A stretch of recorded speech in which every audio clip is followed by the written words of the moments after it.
Hello friends, आज हम बात करेंगे एक नए केस के बारे में। यहाँ पर देखिए केस में है एक फीमेल पेशेंट है जिसकी उम्र 24 साल है। ओपीडी में आती है और शिकायत करती है, डॉक्टर साहब कभी कभी दिल की धड़कन तेज हो जाती है, मतलब कि टैकीकार्डिया देखने को मिलता है, और कभी कभी धीमी हो जाती है, मतलब कि ब्रेडिकार्डिया देखने को मिलता है। और साथ ही साथ देखिए पाल्पिटेशंस यहाँ पर महसूस होता है।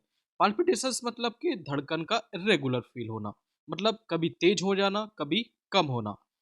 और यहाँ पर देखिए सांस लेते समय धड़कन तेज हो जाती है, और जैसे ही ये पेशेंट सांस छोड़ती है तो धड़कन धीमी हो जाती है। तो सांस के साथ साथ देखिए धड़कन में चेंजिंग हो रही है। डीप ब्रीथिंग के साथ मतलब धड़कन में बदलाव देखने को मिल रहा है। कभी कभी देखिए इसको चक्कर आते हैं, मतलब कि वर्टिगो डिजीनेस सा फील होता है। और कभी कभी देखिए हल्की फैटीग महसूस होती है, थकावट महसूस होती है।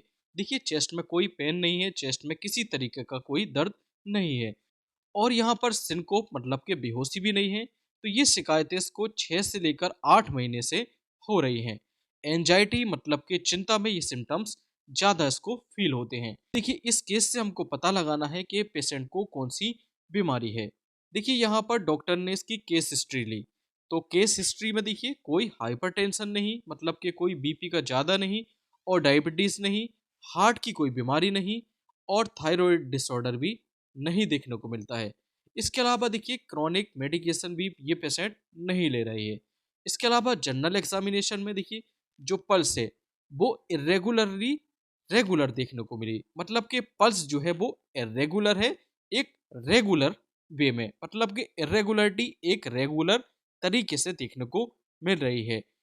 मतलब यहाँ पर इसकी पल्स इरेगुलर देखने को मिल रही है। बीपी यहाँ पर नॉर्मल है, टेम्परेचर भी यहाँ पर नॉर्मल है। ये देखिए केस हिस्ट्री और जनरल एग्जामिनेशन में देखने को मिलता है। इसके अलावा देखिए डॉक्टर ने इसका ईसीजी कराया। तो ईसीजी में देखिए आर और आर इंटरवल वेरी कर रहे हैं रेस्पिरेशन के साथ, मतलब कि सांस लेने के साथ साथ आर और आर इंटरवल में वेरिएशन है। जैसे ही देखिए ये इंस्पिरेशन कर रही है, इंस्पिरेशन मतलब कि ये सांस ले रही है, तो आर और आर इंटरवल देखिए कम हो रहा है। और जैसे ही ये सांस छोड़ती है पेशेंट, तो आर और आर इंटरवल देखिए बढ़ रहा है। देखिए आर और आर इंटरवल कम होगा तो हार्ट रेट बढ़ेगी, और आर इंटरवल देखिए ज़्यादा होगा तो हार्ट रेट कम होगी। तो और आर इंटरवल देखिए इनवर्सली प्रोपोर्शनल है हार्ट रेट के। ओके, इस टाइप से याद कर सकते हैं। यहाँ पर देखिए ये आर वेव, ये पीक जो होता है देखिए आर होता है सब में, देखिए आर है, ये आर है देखिए। यहाँ पर देखिए आर और आर वेव में चेंजिंग देखने को मिल रहा है, मतलब कि वेरिएशन देखने को मिल रहा है। देखिए दो आर और आर के बीच की दूरी यहाँ पर देखिए कितनी है। देखिए कितने बॉक्स बड़े बॉक्स हैं, एक दो तीन चार बड़े बॉक्स हैं। दूसरे में एक दो तीन चार, इसमें भी तीसरे में एक दो तीन चार, चौथे में देखिए एक दो तीन, साढ़े तीन, 3/2, जबकि यहाँ पर देखिए चार है। नेक्स्ट देखिए एक दो अप्रोक्स तीन, इसके अलावा एक दो तीन, साढ़े तीन। तो आर और आर के बीच की दूरी जो है देखिए चेंज हो रही है। पहले चार बॉक्स थे, फिर साढ़े तीन, फिर साढ़े तीन, और फिर से यहाँ पर देखिए चार लगभग, और यहाँ पर भी देखिए लगभग लगभग चार साढ़े चार देखने को मिल रहे हैं। तो यहाँ पर देखिए आर और आर के बीच की दूरी जो है वो चेंज हो रही है, बदल रही है। इसका मतलब ये साइनस एरिथमिया का केस है। साइनस एरिथमिया का केस है। इस ईसीजी से हमने फाइंड आउट किया कि ये साइनस एरिथमिया का केस है। इसके अलावा यहाँ पर देखिए कुछ लैब टेस्ट कराए तो वो भी नॉर्मल, जैसे कि थायराइड प्रोफाइल ये नॉर्मल, इलेक्ट्रोलाइट्स ये भी नॉर्मल, हीमोग्लोबिन का लेवल भी नॉर्मल। तो लैब टेस्ट यहाँ पर देखिए जनरली नॉर्मल आए। तो ये देखिए साइनस एरिथमिया का केस है। तो साइनस एरिथमिया में देखिए यूजुअली कोई मेडिसिन की ज़रूरत नहीं होती है।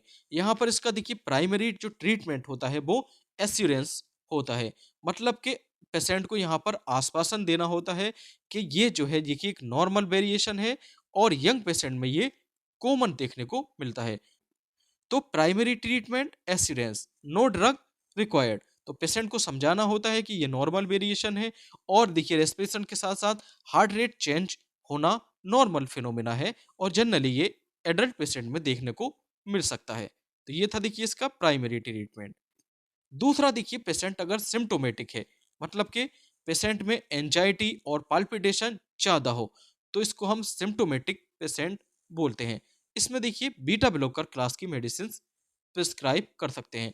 बीटा ब्लॉकर क्लास की मेडिसिन वह मेडिसिन होती है जिनके अंत में ओलोल शब्द देखने को मिलता है। लॉल या ओलोल शब्द देखने को मिलता है। ओके, जैसे कि यहाँ पर देखिए प्रोपेनोल और मीटोप्रोलोल, तो यहाँ पर देखिए ओलोल शब्द देखने को मिल रहा है। तो यहाँ पर प्रोपेनोल की जो डोज है वो 10 से लेकर 20 मिलीग्राम दिन में 2 बार एज अ बीडी, और लगभग इसको देखिए 2 से लेकर 4 वीक तक पेशेंट को प्रेस्क्राइब कर सकते हैं। इसका क्या काम होता है? देखिए ये हार्ट रेट को कंट्रोल करके पाल्पिटेशन को कम करती है।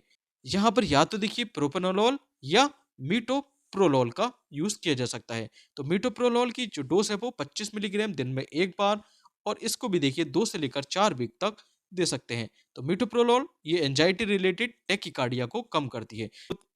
जैसे ही देखिए पेशेंट को एंजाइटी होती है, तो इसकी हार्ट रेट तेज हो जाती है, मतलब कि टेकिकार्डिया हो जाता है, तो इसको ये कम करती है। तो देखिए ये मेडिसिन रूटीन में नहीं देते हैं, ओनली जब पेशेंट बहुत ज़्यादा परेशान हो तब ही ये मेडिसिन प्रिस्क्राइब कर सकते हैं। ओके, इसके अलावा देखिए यहाँ पर बात कर लेते हैं एंटी एंजाइटी मेडिसिन।